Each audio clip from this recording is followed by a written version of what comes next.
Okay, we're recording. So, hello everybody and welcome. I'm Rena Reiser, for those of you who are just getting to know me for the first time. And I'm joined today by my good friend, Gila Glassberg. And we'll introduce Gila in just a second. We're going to do a webinar together today called The Selflessness of Self-Care. And I'll allow Gila to go into like a little bit of an explanation of why we chose that topic and how it applies to our relationship with food and intuitive eating. So Gila, why don't you take a minute to introduce yourself? Okay, thanks, Rena. Hi, everybody. I'm Gila Glassberg. I'm a registered dietitian. I live in Woodmere. I have been working in nursing homes for a few years, and I just started my own private practice, basically doing intuitive eating, which I learned about from Rena. And I also learned a lot about self-care, which is basically threaded through a lot of the intuitive eating principles. And it was something that when I started practicing, it really helped me in many areas of my life. So Rena and I decided to explain it together. Yes, and I want to announce quickly before we get started into everything, and I'll explain more a little bit towards the end also, that Gila and I are going to be running an experiment together. Gila is going to be joining my team. We're going to try for the next month and see how it goes. We're going to be opening up my monthly program. Gila is going to be doing some evening hours in the US for people who want to join the program or want to get nighttime support for people who work. So like Gila said, that I was the one who kind of brought her on to intuitive eating. And what can I say? Gila is somebody who I kind of feel like we're like soul sisters in a way. She just gets me. She'll say things and I'll be like, oh my gosh, I never told anyone in the world that other than like my husband. And she just can sense these things about me. And so she gets my system and my method and my way of doing things. And so I'm really excited to offer this to you ladies, to have Gila give you a mentoring thing twice a month. So we'll tell you more about that towards the end of the call. So Gila, can you share a little bit about like how you came to intuitive eating? Sure. So first of all, thanks, Rena. Of course, we're soul sisters. I feel like so yeah, I'll go into a little bit of my background of how I became interested in intuitive eating. So I became interested in nutrition when I was in high school. And many of my friends were always on dieting, talking about weight loss, talking about exercise. And it was something that I never really thought about. I'm one of 9. So I always say my mom never had time to make sure we ate healthy. She just made sure that we ate, which was great. Which was really great. She never spoke to us about dieting or anything like that. But I never was really introduced to what a diet was. And then when I was introduced to it, very intensely in high school, I started to try to diet, lose weight. And then there was a point in my life where I was really like not eating a lot, and what happened? I got a lot of compliments. You look great. How'd you lose the weight? And that like reinforced that type of behavior. So long story short, a few of my friends intervened and, they pointed out the behaviors to me, and I was able to quickly, stop doing those things. I didn't get stuck in any sort of eating disorder, thank God. But I was very, very curious, how does one, eat healthy without becoming obsessive, basically? So that's how I became interested in nutrition. And I always wanted to be a nutritionist, didn't know that there was an actual medical, registered dietitian. And basically that was my plan. And when I got to college, I didn't realize it was a very science-based degree, but I just was like, I'm doing this. I don't care how long it takes. I'm so passionate about nutrition, and I loved it. I loved the whole internship and the whole process. But the weird thing is that when I was working, I felt very unfulfilled. And people would ask me, can you do private sessions? Can you counsel me? Can you teach me how to eat healthy?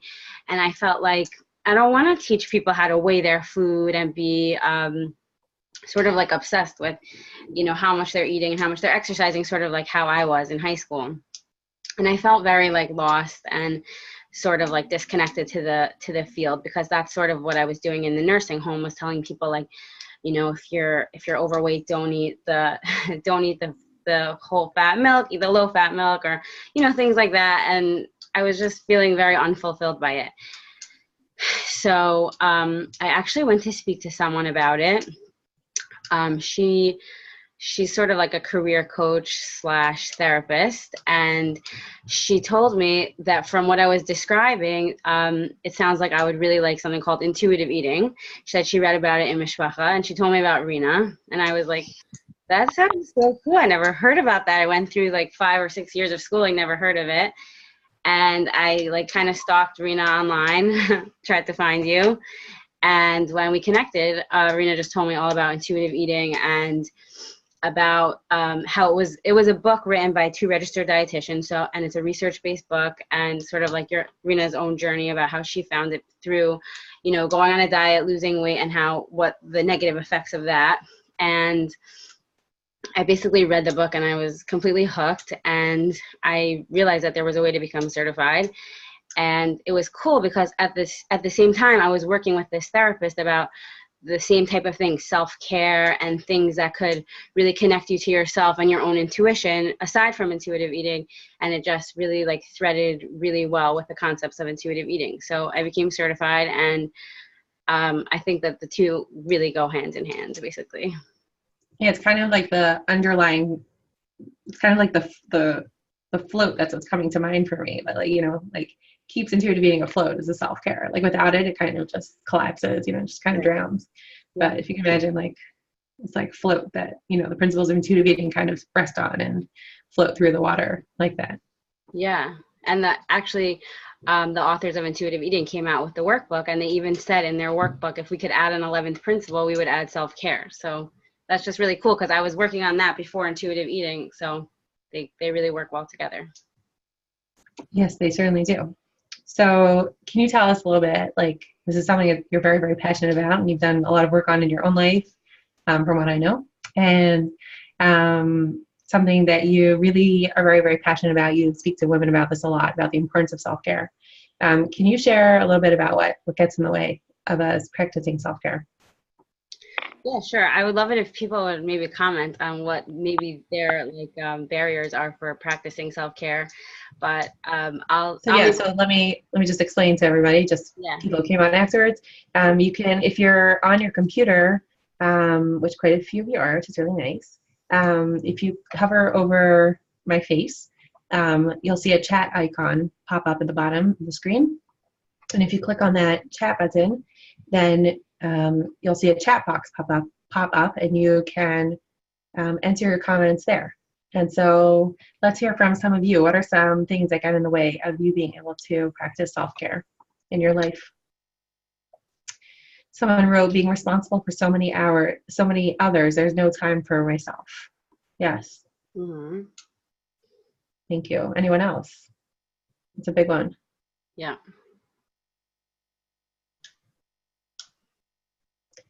Not stopping to eat your meals and sitting down. Yeah. Mm-hmm.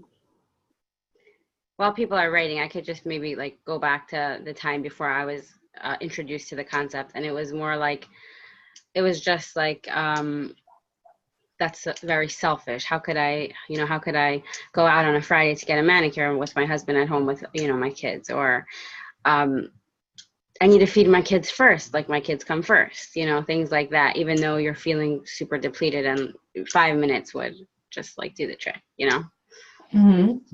For me, one of my biggest struggles was reading lots of different stories about, amazing, wonderful women, and they are, or were really amazing, wonderful women.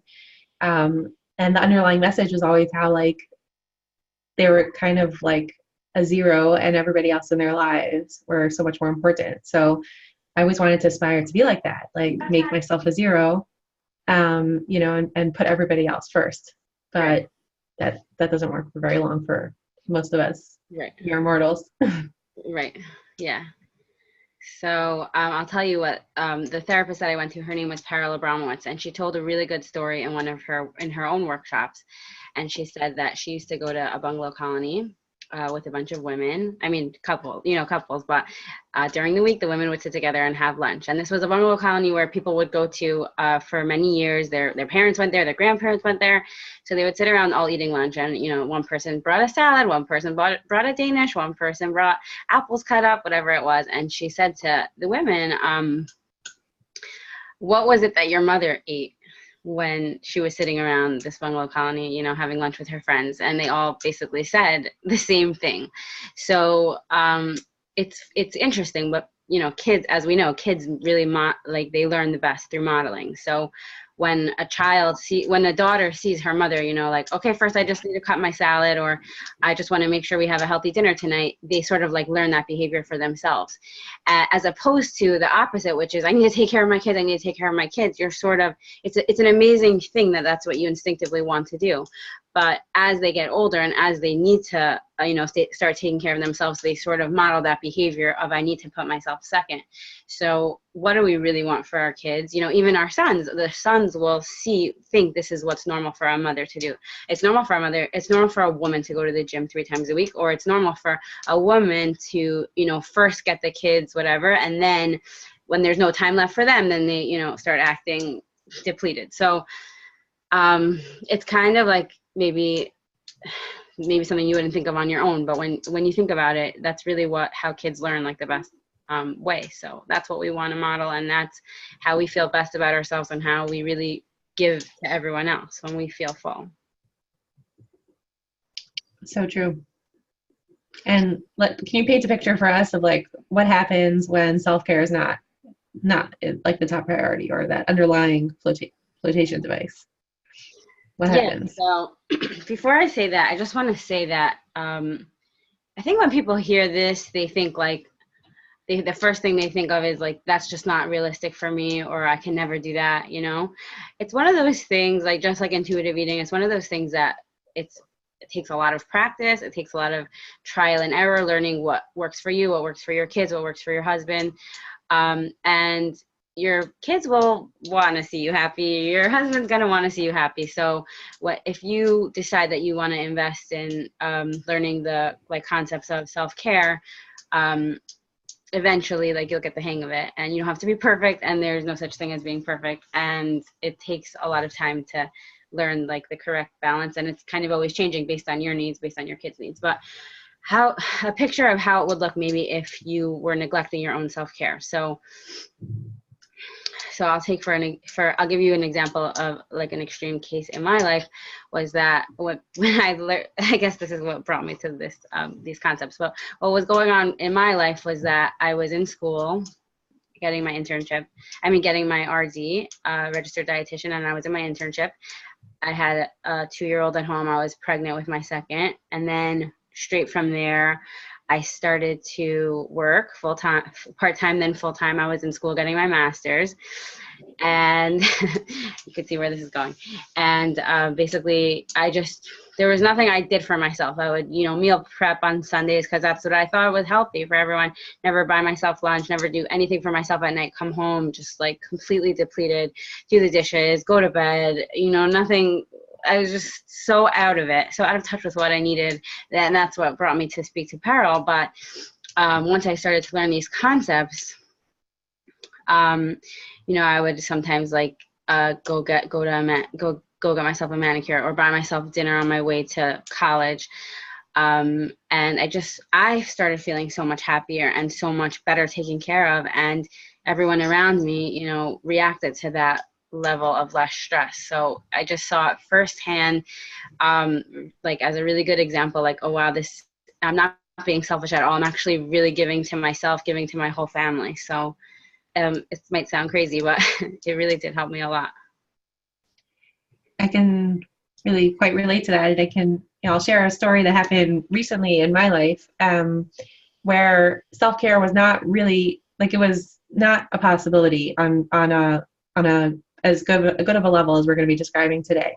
My son had to have a surgery, nothing thank God it was for good things, not for anything bad. And right around the time of his surgery, my husband's grandmother passed away.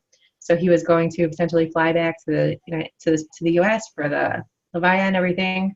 And it was right after Purim. And then with everything with the surgery, so we had to like kind of stay at home. We weren't able to really go out and do so much. I was pretty much, as a mother, I'm a caregiver, but had to be even more of a caregiver. And then the surgery was successful. Baruch Hashem, we came home, kind of fell into like the next Shabbos. Next week, we had to go to the emergency room because something went not so great with surgery. So I had to, go to the emergency room, deal with that. And then I had to get ready for Pesach. So it's all the shopping, all the cleaning and everything. And I kind of fell into Pesach with like, oh my gosh, like the last month of my life was just upside down, totally overwhelming, no time for myself, did not put myself first. So I got slammed with a migraine, followed by stomach virus, followed by this like nasty cold, which I'm finally, Baruch Hashem, getting over.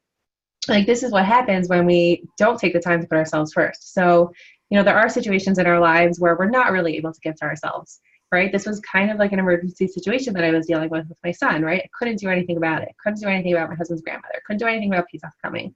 I tried as much as I could to just cross things off my list. Things like just close those closets, just mark them off as machur, we're not dealing with it. We're just doing like the bare bones for Pesach. But still, it took a toll on my body, and my system kind of just crashed and was like, okay, that was a lot for me to handle for a month. So now we're going to deal with it through, getting sick. And unfortunately, that's what happens when we don't put ourselves first and don't take care of the things that we need to for ourselves. So can you, Gila, help us understand a little bit, how do we decide how to yes, put ourselves first? How to not look at every situation in our lives as an emergency. Yes, there are going to be emergencies in our lives. There are going to be situations where we are for sure last. There's nothing to talk about. Yeah. But how do we get into the habit of being able to look at life and being okay, this is something that needs to go on the back burner, and I need to come forward. So that's a good question. I guess I think it might be different for everybody, but I guess as a general rule, I think it's important to first just look at your week, your day, your month, how your schedule usually lays out, and see sort of the pattern, where you start feeling really resentful or angry or overwhelmed, and sort of take it from there. I know, my upstairs neighbor, she has 10 kids and she has full-time cleaning help. And, he's a rabbi, she's a teacher. I don't think it's it's expensive to have that, but she says one thing for me, I need my house to be clean, And I totally hear that. I don't have full-time cleaning help, and I don't get as nervous about the mess, but there are certain things I'm a very space, I need my space. And when my kids are hanging on me, I'm okay, I need to leave the room now for 5 minutes so I don't lose it. And that's a really important thing that I've learned. So, for each person, it will look like something different, and it will also take like I said, trial and error. I'll tell you, I told you this story, Rena. This is a good story for self-care. So I recently quit my job, and I was working in the nursing home part-time from home while they were looking for someone to take over my spot. And now I'm doing my private practice. I have a few clients, and I'm doing some webinars. So on Thursday, I was feeling a little overwhelmed because my sisters were coming for Shabbos, and I don't have my babysitter anymore, who's also my cleaning lady. And I felt I can't justify getting a cleaning lady this week, but for whatever reason, I didn't work that many hours or whatever. And Rena and I were planning the workshop, and I said to myself, and I was really feeling it, just all the laundry and all the dishes and all the cooking and all the shopping. And I just was you know what? I'm totally not practicing what I preach right now. And I texted my husband and I said, I feel really overwhelmed, and I really want to go into Shabbos feeling excited that everybody's coming, and I don't want to be that person who has guests and then is really rude to the guests. So I would really love it if we could get cleaning help, even though she just told me she raised her price. And he came home and he was hey, yay, we're getting the cleaning lady tomorrow, in a good mood. And he's and I said, oh, I felt a little bit guilty, and he said, no, of course, whatever, if that's what you feel will help, make you feel better. And the truth is, my cleaning lady sometimes comes when I also need coverage. So I kind of justified, I need someone to watch my son, but I didn't really need it that day, and I went to the gym. I did a yoga class. We still had an hour before she had to leave. My husband and I went out for lunch, and I went home I was a different person, and I felt so good. And I just said that this is why you do it, because I went into Travis. I didn't feel resentful that there was a bunch of people coming to my house. I felt so happy to give, happy for everyone to have, whatever they needed. And I was just felt like a better person. So it might, like, in the beginning, like Peril says this, when she teaches about self-care, she said, you might like experience symptoms of nausea. Like you might feel like, this is so weird. Why am I at the manicure place on a Friday? Well, everything's balagan, but when you come, and I just want to interrupt myself for 1 second. I wrote this down. I was talking to somebody about self-care, and she said, I don't want to go get a manicure on Friday. I don't want to leave my husband with 5 kids screaming. So I said, okay, so don't go on Friday. Is there a better time for you that works? And she said, yeah, maybe, Monday when it's like quiet. So I said, perfect. It's different for everyone. So I think that's like a really important point, and something that I noticed when you were describing like your upstairs neighbor having full-time cleaning help versus you just having it like once in a while, and how each of us has a thing that like lights us up and that we need. Right. I would rather forgo cleaning help, which like I haven't had cleaning help for a little while. I'd rather like forgo that completely. Like then for me, again, like we're very similar, Gila. Mm-hmm. For me, space is so important. So like taking a look at my weekly schedule and just like literally blocking out a few hours of like just me time, where like I can go take a walk, I can go journal, I could like listen to a shear or, like a book on tape or something like that, where it's like, that is me time. That to me is more important than everything else. When I have that time for myself, I can clean my house, I can like exercise, I'm like on top of the world when I have time for myself. Right. So when I don't have that time for myself, the world falls apart. Right. So, for some women, it's going to be a manicure. For some women, it's going to be cleaning help. For some women, it's going to be me time. And you'll give a few examples of that. Yeah. The second thing I noticed when you were describing what happened was that when it comes to like, let's say, asking our husbands for what we need, let's say it's like the cash to pay for a cleaning lady, the cash, the telling him that like you need help watching the kids. So there's like 2 ways that you can say it. You can kind of broach the subject with him, be like, what do you think? Could it be possible? Could you are you available, to watch the kids at this time? And his answer is probably going to be no, because he's not so available. Right. And it's important for us to get in the habit of asking for what we need, telling him, right, I need to go for a manicure on Friday, and the 5 kids are in your hands. Right. I need, can we work that out? Like, right, this is what I need. Like getting in the habit of asking for what we need. It's so important. Being very clear about it and expressing it in a way that it will be understood that this is actually a need, not just like this idea that you're kind of thinking about, like maybe I should do this or not. Yeah, for sure. So yeah, there's actually a few books I'll recommend that have helped me with this. Somebody just wrote, my husband overheard, and he said, yes, be specific. Yeah, so yep, if anybody needed any validation, so you didn't hear it from me, you heard it from someone else's husband. He said, be specific. Okay. So thank you, Mr. Rabbi so-and-so. Yeah, so I'll go right into this. There's this book called The Surrendered Wife, which is what I was reading prior to reading Intuitive Eating, which talks a lot about self-care. And so basically, Laura Doyle is the author, and she says, only, not just our husband, but only, it's sort of like we do this funny thing that like she gives an example, like you're sitting in a room with your friend at your house, and like you kind of feel cold, so you say, do you feel cold? I want to shut the window. And like she's like, no, I don't feel cold. And you're like, okay, well, all you really should have said is, I feel really cold, do you mind if I shut the window? That's like really direct and like a simplified version of what we're really asking for. But our husbands, or no one really gets like our clues. Like yeah, I sort of had this idea that while you're home with the 5 kids, I'll run out and get a manicure. That probably won't go over so well. And I'll actually say that when I was starting to do this, there was one night where my husband came home and I was so excited. I was getting a manicure with my sister. So that's, fun time with my sister, getting a manicure. And he came home and I was like, yeah, I had a really hard day. Could I go? I didn't even say, could I? I said, I'm going with my sister to get a manicure. And he was so overwhelmed. And I realized Maybe that's inconsiderate. Like, you don't have to be inconsiderate.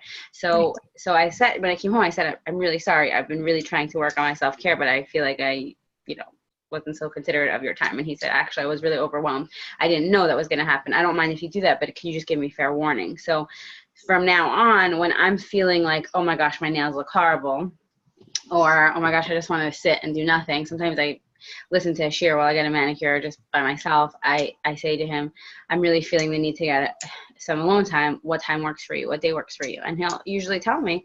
And if he said, if that's like in a week, I'll say, oh, I really would love it to be earlier. He usually, you know, makes it work. And then I'm happy and he's happy. So yes, it's learning about asking for things. People are usually more than happy to help us when we ask in a nice way, like, this would make me feel so much better, or I feel like I could be such a better mother if, you know, and everyone has different, you know, husbands, different lives, but I found it to be extremely effective, and my husband's usually happy to make it work. Maybe it's not exactly how I wanted it, but it's usually, you know, we're both much happier. Afterwards, and then I'll go into my next book, which is these are my two favorite books, The 5 Love Languages, written by Gary Chapman. And this book talks about how everybody feels loved in a different way. And he compares feeling love to, let's say, like a gas tank. So when you're, so he calls it your love tank. So okay, everybody feels loved in a different way. There's words of affirmation, physical touch, quality time, acts of service, and what's the fifth one? I tell everybody about this book. Okay, it will come to me.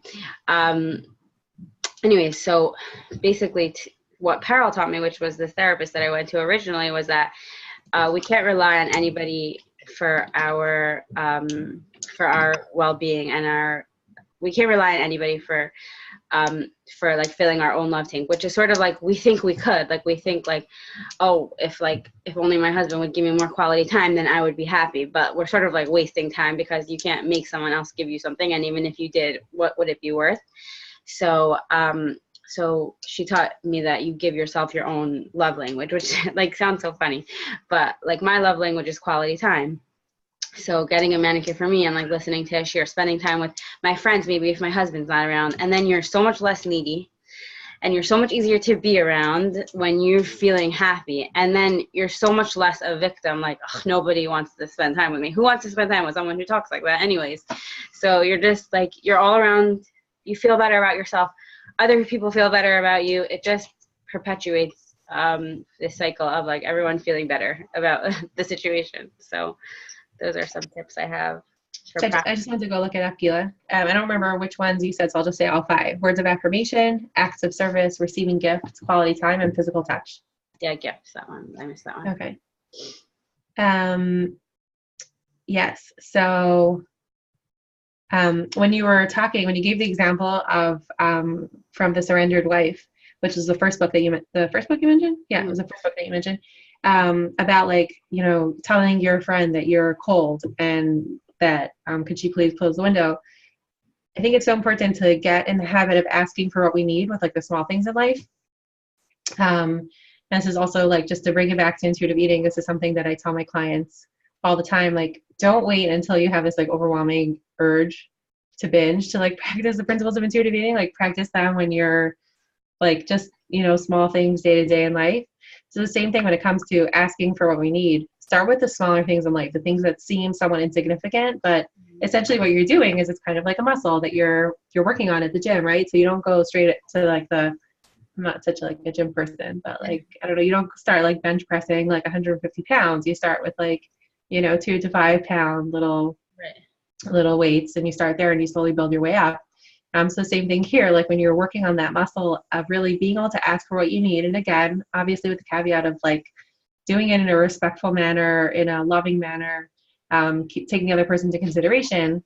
So start with the smaller things in life, and that way it'll be easier to build up to the things that are more complicated and difficult for you to ask for. Mm-hmm.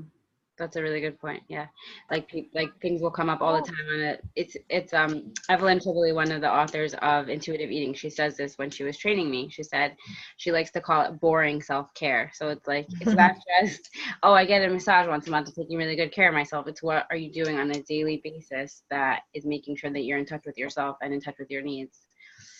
Yeah, and another thing that Peril taught me about self-care, which I think that intuitive eating speaks about the same exact concept in the workbook, is that we don't only have physical self-care. So physical self-care would maybe be like making sure you're eating when you're hungry and stopping when you're full, making sure you're exercising in a way that makes your body feel good, making sure, you know. Sorry for all the noise. I just want to show everybody the workbook. Oh, yeah, thank you. The intuitive eating workbook, and I highly, highly recommend getting it. It's really wonderful. Yeah, I love that book. I use it with I was like, where is it? Oh, it's right in front of me. And you're making sure I leave it all the time. I use it all the time. My Bible. So, and then besides for physical self-care, there's also spiritual self-care, emotional self-care. So there are things that you could do, like Rena and I both like to do tapping, EFT, emotional freedom technique. You could look it up, or we could send you one of the things we like to do. Just writing, journaling, speaking to a Rav, speaking to a mentor, you know, things that like, those aren't really physical self-care, but they make you feel better. They make you think clearer. You know, spiritual self-care, davening when you, it's not always practical, but when you can, or sometimes that's something like I really enjoy doing, which I don't always get to do. And I've sort of like fallen out of the habit of doing it daily because, you know, women don't have to and whatever, but it's something that makes me always feel better when I could squeeze it in. So I try to, because like I want to, you know, so yeah, just keeping that in mind. It's not just the physical stuff, it's all the other stuff that will make you feel better. It's not like health isn't just one physical thing. It has to do with a lot of like emotional and spiritual, all the other things that go with like healthy. Absolutely. I'll share something from my own life when I was coming up with like what I want to do during those hours I blocked out for myself over the course of the week. I was kind of just trying to write free form without really overthinking it, without judging myself about what would come up. I just asked myself, what would feel really good to do during those times? Like, what would be important to me? And some of the things were pretty standard, like things that Gila mentioned. There were two things that stood out to me that I was actually really surprised that I thought would be self-care to me. And I was like, I really miss doing those things for myself. So one of the things was learning something, like not just listening to Shir, but like actually opening up a sefer and like getting into it. Like I miss doing that. It's been, you know, many years in seminary, and it's been a long time since like I really just did that. So not that I need to be doing it every single day. I'm not going to necessarily become a Talmidah Chachama, but, you know, just to like get in the habit of like, you know, learning our precious Torah, you know, and really getting into it. So that was one thing. And the other thing that I realized was baking. I mean, baking is something I do because I have to. Check it off the list. It's something I have to do for my family. What I realized, like, I actually miss baking just because it's fun for me. You know, like, I avoid it unless I have to do it. And now here I was actually looking forward to bringing baking back into my life in a way that would be fun. Like, what interesting, fun things can I make, whether just for myself or whether for everybody else in my family. So that can be an interesting exercise for people to do. Yeah, sure. But if people do get stuck, I know you mentioned like a few things. Can you give some more examples of what people might be able to do? Yeah, sure. So in the book, The Surrendered Wife, she gives this tip, and I really like it. She says to write down a list of 10 things you really enjoy doing. So things like getting a manicure, getting a massage, going for a walk with a friend. Help me out here. You know, what are things? I'm thinking of things that I like to do. Going out to eat. I love going out to eat. Things like that. Davening. Those are things I really enjoy doing. And then there's 10 things you do because you feel good afterwards. So let's say going to the gym, or like, you know, like some people get like a high from like washing their windows, something that wouldn't stress them out, you know, and picking 3 things a day. And that could seem overwhelming, but you could maybe start with 1 thing a day if that makes you feel better. But these things do not have to take a long time. It could be like when you just feel like you've been with your kids all day and you want to speak to an adult, you call your friend for 5 minutes. Hi, I just need to speak for 5 minutes about, you know, like politics or something that doesn't have to do with a 2-year-old. That could really help. And like I've had that before where I just felt so out of it and I just like removed myself from the situation. When my husband was home, or I was able to for 5-10 minutes, I felt so much better.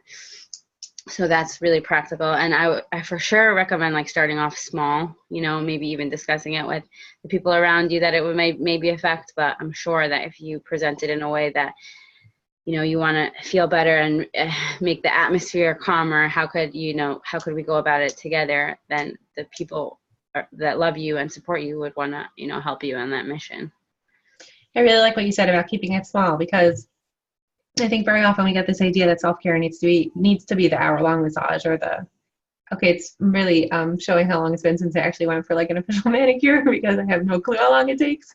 But what is like an hour?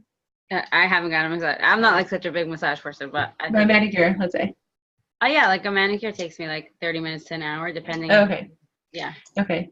So like that, those are like the typical things we think about when we think about self-care, is that like it's massage or manicure, but there are so many different options and so many different lengths of time. And sometimes when we do those things that take 10 seconds, like if any of you have looked at any of like the Fly Ladies things, like the Fly Lady is, she talks about like how to take care of your home.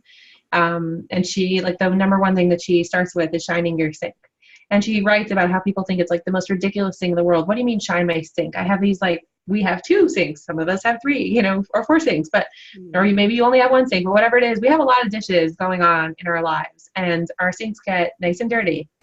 And she says, don't even wash the dishes. That's like step 2 or even 3. Step number 1 is just shine the sink for yourself. Like, I think she says like you bring like a blessing to your house, like if you shine the sink, but it puts you into like a better mood when you're like, forget about the dishes. I'm just shining the sink. I'm just going to wash it down just so that like it feels good. And like, how long does it take to shine your sink? It's, like a 10-second thing. Okay, there are dishes like up to the ceiling. So yes, it takes time to get them out and really get in there. But these self-care things don't need to take a long time. They can be very small things, and they can have a huge impact on us. Right, for sure. Somebody wrote, and maybe this is something you can address, I think this is a really important thing. I feel so selfish when I take self-care. I hear that. So first of all, I guess this is something like individual, like I said before, but you might want to just explore that thought. Like, do you get that message as a kid? Like, was it something that your mother always also felt guilty about, or portrayed that as a message? She never takes care of herself, because that's also something that you might end up passing on to your own kids, which we spoke about before. And second of all, like I said, you might feel that way in the beginning. You might experience a lot of guilt about it, but the more you do it, and like the more, like I said, you're being considerate of other people. You're not just, I'm doing this, sorry, I'm abandoning you all. You're considerate of other people's feelings. You're asking them in a nice way. The more you get used to doing it, it will become second nature, and those feelings of selfishness and guilt will sort of like, they might not go away forever, but you'll feel better because you'll see the impact it has on your whole entire house and the atmosphere of your kids and your husband. So that's totally normal. I'm validating that feeling, but you'll see when you start to practice it slowly, the positive impact it will have. I like that you spoke about how, like, yeah, that feeling is valid and it can be there, and it's not like we're not trying to get rid of that feeling of of feeling selfish. We might feel that way because of the programming that we've had for so many years, but can we still take the actions that are important to us to have that, self-care in our lives? I'm sure many of you have heard the metaphor of like an empty pitcher, right? Like if the pitcher is empty, there's no water or juice in it that you can't pour into all the other cups that are around it, right? First you have to fill up the pitcher, and then there will be what to pour to all the other cups, and then you have to keep refilling the pitcher in order to be able to give to others. So in many ways, when we deplete ourselves, right, so we're depleting that pitcher, and we're not then able to give to everybody else in our lives who are so important to us, and we really want to be able to give to them. So yes, we have to be selfish in a sense and fill ourselves up so that we're able to then give over to the other people that are there. Mm-hmm. Somebody wrote, I do notice in my community the women who seem to be so productive and giving are also great at self-care. Like they take the time to dress nicely, put on makeup, etc. I think also that's like a really important point, right? Like self-care could also be as simple Mm, as just getting yourself dressed in something that feels really good, and like putting on makeup and just feeling good about it. Putting on a shade if you look like wearing a shade or like whatever just feels good about yourself, mm, to put on those things. And that's an interesting correlation that you've noticed, that they're so much more productive when they take care of themselves. Someone else wrote, I love doing chesed as a hobby because I really enjoy it and feel that that is my self-worth. So it all gets mixed up and I don't end up taking care of me. So, Gila, you want to take this one? You want to yeah. try to answer it? Okay. Okay, so this segues me into sort of intuitive eating, and a few things in intuitive eating. So one of the principles is challenge the food police. So that has a lot to do with um, our extreme ways of thinking. So we talk a lot about perfectionism or black and white thinking, right? So if you love doing chesed, great, do chesed, right? So maybe just see in ways that you're overextending yourself, where you could first give to yourself and then give to the person, or maybe take a break from whatever chesed that you're doing just to work on your own self-care, and then you'll feel much better and less resentful and willing to give. That's number one. And number two, I found that it's the same thing with dieting and binging with self-care. So for me, when I was like, oh, I can't get a manicure every single week, $10 a week or $20 a week, that's crazy, until I stepped back and I said, who said I have to do this every single week, you know? And I was like, but because I was such a black and white thinker that I thought, okay, once I'm doing it, I have to do it every week. So I was like, you know what? I gave myself, this is another principle, unconditional permission to do self-care, which is the principle is unconditional permission to eat. And so it was like, whenever I felt the urge to buy myself lunch, I did. Whenever I felt the urge to get a manicure, and it was so weird. I was thinking, so I want a manicure this week. I'm really not in the mood to sit in the manicure store for an hour. I'll just do it myself. And I couldn't believe that I would ever have that feeling when I had the permission to give to myself, that I would actually choose not to. So it's sort of the same thing with dieting and the principle of unconditional permission to eat. When we feel the safety of eating things that we enjoy and not being on a diet, we tend to eat foods that make us feel good for the most part. So I think that for the person who said it's hard for her to do chesed because it gets mixed up and then they end up not taking care of themselves, first take a step back, and you could always go back to the chesed that you're doing, but taking a break from it and, like, you know, introspecting, what am I doing? Why is it too much? What could I give to myself first? That might really help you. Well said. Let us know how that's lining for you.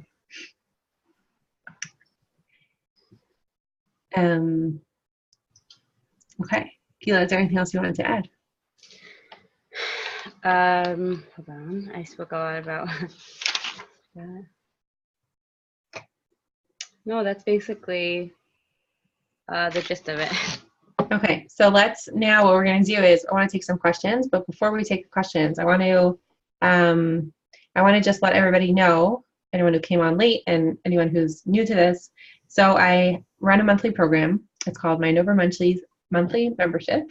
So lots of M's in there. And in the program, you get access to all my intuitive eating modules, which is like the core materials on intuitive eating. There's also some guided imageries and some guest lectures. And there's also been, up until now, there's been one monthly call. And I had that monthly call. It was about usually on Tuesdays at 1 p.m. Eastern, 8 p.m. Israel time. And that was it. That's all that was part of it. And it was $25 a month. And now I'm going to be bringing Gila on board, and we're going to be doing, we're going to start with 1 month and see how it goes. And it's going to be, again, $25 a month. And you're, in addition to everything I said, you're also going to get access to Gila for 2 calls a month, where they're going to be on May 1st and May 15th at 8 p.m. Eastern time. So that's, you know, it doesn't get in the way of work. Hopefully, you know, you'll be able to steal away some time for yourself. By the way, can we just notice that I use the word steal away time for ourselves? Like, that's how we talk about taking time for ourselves. I have to steal it from, like, everyone else. I can't possibly just, like, take time for myself. I have to steal it. You're going to take that time for yourself, or you'll be on the call with Gila. Gila will guide you through any questions you have and will mentor you throughout this process. And if it goes well, I'm going to be raising the price after that. Anybody who joins now will be able to continue just paying the $25 a month. But people who want to join after, the price is going to go up. So if you're interested in joining us, you could just go to mindovermunchies.com and you can sign up there. If you have any questions, you can send me an email or and I'll help you get it all set up. But I'm really excited to have this extra support. You know, me living here in Israel, I once did give classes, 8 p.m. is like 3 o'clock in the morning here. I once did give classes at, I think it was 9 p.m. Eastern time, so it was 4 o'clock in the morning here. I was never going to do that again. So, and I know that I have a lot of people in my little circle here do live in the US. And so this is like just a really great way to get extra support around intuitive eating. And I'm really excited to have Gila on board and doing this. And like I said, I trust Gila. She just gets me and she gets my method and how I do things. So if you're interested in joining, that's how you can join. You can go to mindovermunchies.com and join us. All right. So now what I'm going to do is I'm going to turn off the recording and then take questions from people for the next, let's say, like 12 minutes or so. So I'm just going to thank everybody listening to the recording for listening in and joining us, and have a good day. And I'll turn off the recording now.